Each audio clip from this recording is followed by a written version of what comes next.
안녕하세요 여러분, EDM IELTS의 블레어입니다. 오늘부터 저와 함께 IELTS 리딩 파트 문제 유형별로 분석해 볼 텐데요. 본격적인 수업에 앞서서 IELTS 리딩은 어떻게 구성이 되어 있는지, 그리고 문제를 풀 때 주의사항이나 꿀팁 등을 함께 알아보도록 하겠습니다.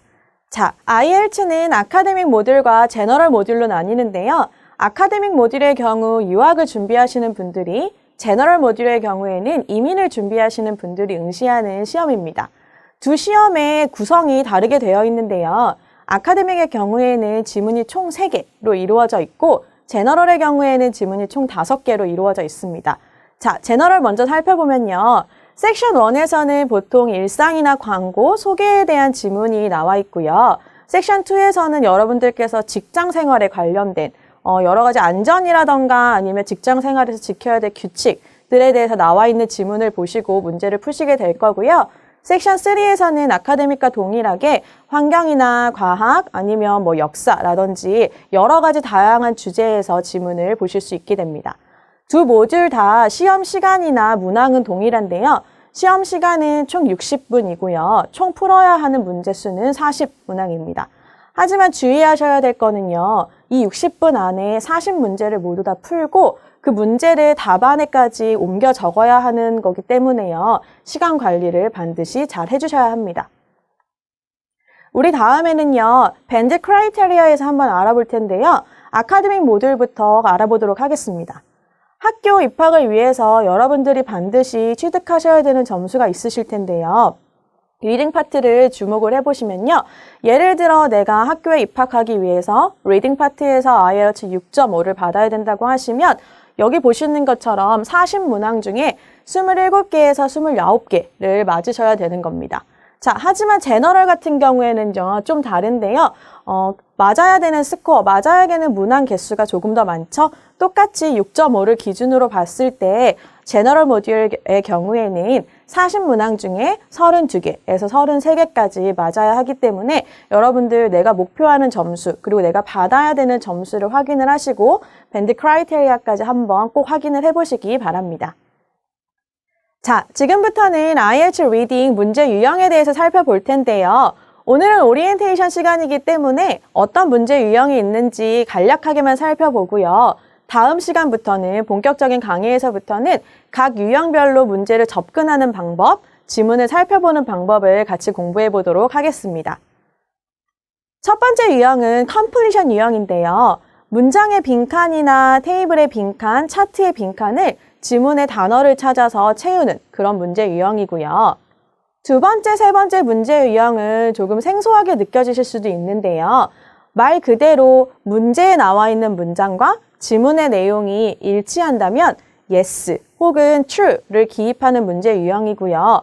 반대로 일치하지 않거나 모순된다면 false 아니면 no를 기입해야 하는 문제입니다. not given은요. 문제에 나와 있는 문장 내용을 지문에서 전혀 알 수가 없을 때, 작가의 의도를 알 수가 없을 때는 not given을 기입하는 문제 유형입니다.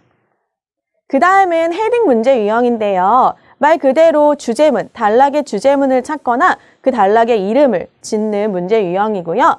멀티플 퀘스천 유형은 여러분들 많이 익숙하시죠? 네, 객관식 유형입니다.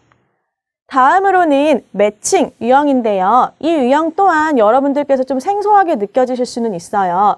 매칭의 경우에는 두 가지 유형이 있는데요. 하나는 문제에 나와 있는 문장과 단락을 일치시키는 매칭 패러그래프 유형이 있고요. 또 하나는 매칭 인포메이션 유형인데요. 이 경우에는 문제에 나와 있는 정보들끼리, 지문을 읽고 정보들끼리 연결하는 유형입니다. 마지막으로는 short answer, 주관식 유형이 있는데요. 이것 또한 여러분들께서는 많이 익숙하시죠? 자, 다음은 IELTS 리딩 문제를 풀 때 알면 도움이 되는 꿀팁을 같이 알아볼 텐데요. 첫 번째 꿀팁은요. 제목, 부제목 먼저 확인하라 입니다. IELTS 리딩 문제를 딱 받으면요. 바로 지문을 보시는 게 아니라 제목과 부제목을 확인을 해서 지문이 어떤 내용일지를 먼저 파악을 하시는 게 중요합니다. 두 번째는요. 그 다음에 바로 지문을 읽는 게 아닙니다. 문제를 보러 가셔야 되는데요. 문제를 보는 여러 가지 이유가 있습니다. 자, 첫 번째로는요. 문제를 읽으면서 지문이 어떤 내용인지 파악 생각을 하실 수가 있고요. 또한 문제 안에서 키워드를 따로 표시해 두시면 좋습니다. 키워드 같은 경우에는 명사가 보통 키워드인데요. 사람 이름이나 연도, 지역, 나라 이름 등 변하지 않는, 이름이 변하지 않는 고유 명사들을 키워드로 잡으시면 되고요. 또 하나 문제를 먼저 보면서 시간을 나타내는 부사나 아니면 문장의 맥락을 바꾸는 형용사나 부사를 체크를 해두시고 지문을 읽으시면 좋습니다. 자, 그 다음에 또 한 가지 꿀팁은요. 우리가 알아봤던 completion 유형이나 true, false, not given, yes, no, not given 문제 유형들은 문제의 순서가 지문의 순서대로 나와 있기 때문에 첫 번째 문제를 풀었다면 다음 문제의 답은 지문의 순서대로 나와 있는 것만 알고 푸시면 시간을 좀 절약하실 수가 있겠죠? 자, 그 다음 마지막 꿀팁은요. 문제의 키워드가 지문에서 어떻게 paraphrasing 되는지, 의역이 되거나 문장 구조가 바뀌어서 어떻게 변화가 되는지를 알고 난다면 문제에 나와 있는 정보를 지문에서 빨리 찾으실 수가 있겠죠? 자, 저희 주의사항 함께 알아볼 텐데요. 첫 번째 주의사항은 지문의 전체 내용을 모두 파악하려고 하지 말 것입니다. 지문 전체 내용을 파악하려다 보면 우리 시간이 많이 부족한데요. 문제 유형별로 반드시 세부 내용을 파악해야 하는 유형을 제외하고는 문단 전체의 맥락을 파악하시려는 노력이 필요합니다. 그렇기 때문에 여러분들의 스키밍 그리고 스캐닝, 리딩 스킬이 필요하신데요. 스키밍의 경우에는 문단 전체의 맥락을 파악하기 위해서 빠르게 읽어가는 리딩 기술이고요. 스캐닝의 경우에는 세부 내용, 굉장히 세밀한 내용을 파악하기 위해서 정확하게 그 뜻을 파악하는 그런 리딩 스킬입니다.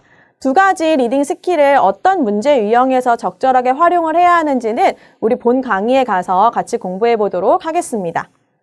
자, 세 번째로는요. 여러분들의 배경 지식을 가지고 지문을 보려고 하지 않을 것입니다. 여러분들께서는 객관적으로 문제를 보셔야 되고 그리고 객관적으로 지문의 내용을 봐야 합니다. 그렇기 때문에 문제를 보고서 나의 배경 지식을 가지고 그 문제를 풀다 보면 오답이 나올 수 있는 것들 꼭 주의하셔야 합니다.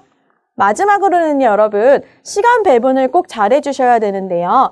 IELTS는 처음에 말씀드린 것처럼 1시간 동안 40문항을 모두 풀고 답안지에 답안까지 옮겨 적어야 되는 시험입니다.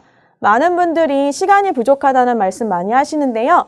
그렇기 때문에 혹시 어려운 문제가 나오거나 아니면 좀 헷갈리는 문제가 나온다면 너무 그 문제를 집착하지 말고요. 다음 문제로 넘어가서 풀 수 있는 문제부터 빠르게 풀고 다시 시간이 남는다면 돌아와서 그 문제를 해결하는 것이 여러분들 지켜야 될 사항이고요.